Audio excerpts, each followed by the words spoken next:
Richard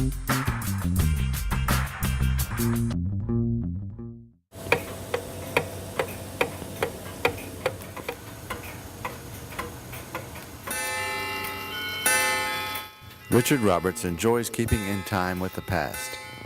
My grandfather, a man by the name of Josh Roberts, lived in Erlanger, where I grew up. And at a young age, I used to watch him. He painted dials, tablets on the glass. In fact, I've got a clock right here that he did. And I could spot him because I used to sit and watch him, you know, when he was painting the dials or whatever, and I know his work pretty well. Never signed anything, not very much. But I guess he planted the seed. He never taught me anything about clocks, but he kind of piqued my interest in it, you know. In a small shop behind his home in Lexington, Roberts repairs and maintains antique wind-up clocks. The way to go is to service the clock, clean it, regulate everything, let the spring down, make sure oil everything up good, and that'll do it.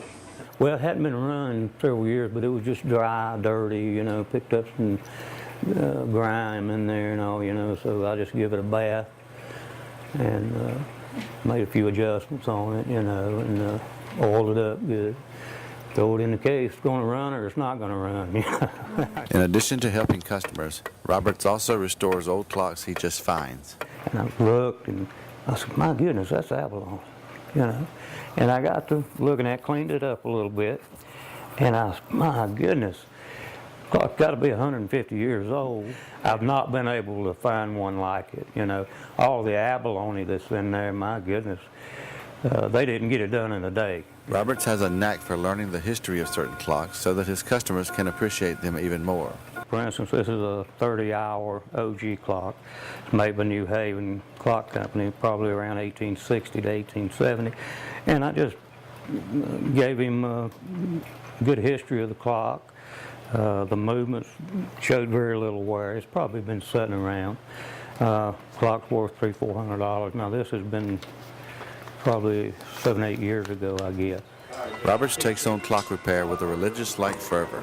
The thing that aggravates a clocksmith more than anything is not being able to make a clock run or get it to run. So you just keep going and you just keep going and you just keep tinkering and you just keep trying to find that, you know, to bring it back to life again, you know. The art and science of wind-up clock repair is dying away. There's no school to go to get to learn this business.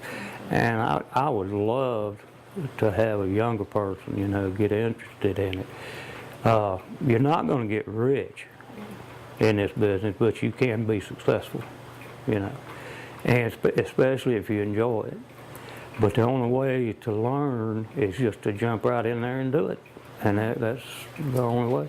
And after the first 1,000 or so, you ought to have a pretty good hand on it by then, you know.